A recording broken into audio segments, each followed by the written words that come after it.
for its vast landscapes. Canada, crisis in Canada. Canada is a country known for its vast landscapes, diverse cultures, and high quality of life. However, in recent years, Canada has been facing a serious challenge: declining population. The decreasing birth rates and an aging population have put Canada on a path towards negative population growth. This trend has significant implications for various aspects of Canadian society, including the economy, healthcare, and social cohesion. In this essay, we will explore the historical context of declining population in Canada, analyze its impact on the country, and discuss potential future developments related to this issue. The declining population in Canada is not a new phenomenon. Historically, Canada has relied on immigration to fuel its population growth and economic development. In the late 19th and early 20th centuries, Canada welcomed thousands of immigrants from Europe to settle in the country and help build its economy. However, in recent decades, birth rates in Canada have been declining, while life expectancy has been increasing. This combination of factors has led to a shrinking working-age population and a growing number of retirees. One of the key figures in the study of declining population in Canada is David Foote, a Canadian economist known for his work on demographic trends and their impact on society. In his book, Boom, Bust, and Echo, Foote predicted the aging of the Canadian population and the economic challenges that would result from this demographic shift. He argued that as the baby boomer generation aged, there would be fewer young workers to support them, leading to strains on the healthcare system and social services. The impact of declining population in Canada is already being felt in various sectors of the economy. One of the most significant challenges is the shrinking labor force, which can lead to labor shortages and reduced productivity. In addition, an aging population puts pressure on healthcare services, as elderly Canadians require more medical care and support. This can strain the healthcare system and lead to increased costs for the government and taxpayers. Furthermore, declining population can have social implications as well. A smaller population can lead to decreased cultural diversity and a less vibrant society. It can also create challenges for social programs, such as pensions and healthcare, as there are fewer working-age Canadians to support these services. In addition, a shrinking population can lead to slower economic growth and reduced opportunities for young Canadians.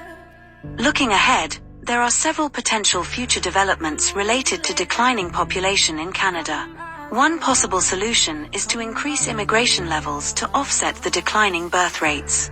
By attracting skilled immigrants to Canada, the country can bolster its workforce and spur economic growth. However, this approach comes with its own challenges, such as integration issues and potential social tensions. Another potential solution is to encourage Canadians to have more children through family-friendly policies and incentives. By supporting families with child care subsidies, parental leave, and other benefits, the government can help reverse the trend of declining birth rates. However, changing social attitudes towards marriage and parenthood can be a difficult and slow process. More on this at a later time, as this needs an entire paper on its own. Overall, the issue of declining population in Canada is a complex and multifaceted challenge that requires an understanding of how and why. Also, what has contributed to it. I think we must also explore the possibility that it was intentional, seeing that there is so much data and coincidences that suggest it is.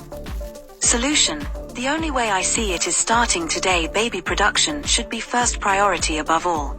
Set aside your selfishness and indoctrinated way of thinking. No one is out to get you.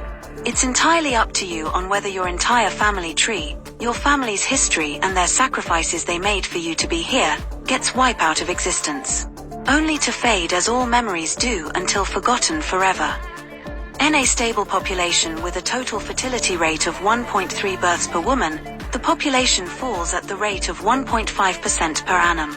Such a population, in 100 years would fall to less than a quarter of its original size. In contrast, with a TFR of 1.9, the rate of decline in a stable population is only 0.2% per annum, and the population size after 100 years would be 82% of its original size. Thus, it is an error to convey the impression that, in the long run of history, a TFR of 1.3 and a TFR of 1.9 is much the same thing: demographic convergence. Fertility falls from 1.9 to 1.3 through 60% of women having one fewer child. Thus, a relatively small change in fertility has very major implications for population futures. Replacement migration and increases in labor force participation rates can be successful ways to avoid hyperaging and future falls in population and labor supply, but only if fertility is in the range of about 1.6 to 2.0 births per woman. Where fertility is below about 1.6, the levels of migration required for replacement of the population become impossibly large. Impossibly large numbers of immigrants may also be required where fertility is above 1.6 births per woman if the country has a very large population size. McDonald and Kippen 2001, United Nations 2001a. The capacity for social absorption of immigrants can be a further limiting factor even when the capacity to absorb is viable from a demographic perspective. The context, the interaction of globalization and local institutions and values.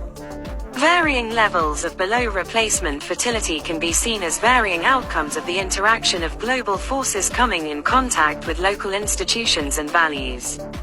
The global forces include the international flows of capital, technology, education, knowledge and values, and their accompanying institutional arrangements including changes in governance, financial institutions, labor markets, occupational structures, and employment conditions. These bring with them an associated global values structure. At the local or societal level, these global forces rub up against long-standing or traditional institutions and values. Research has shown that there are some traditional institutions and values that are very resilient to the incursion of global forces, and these are primarily the institutions that impinge upon intimate relationships, specifically, religion and family. McDonald 1994, Mayer 2001, Bazin et al. 2002.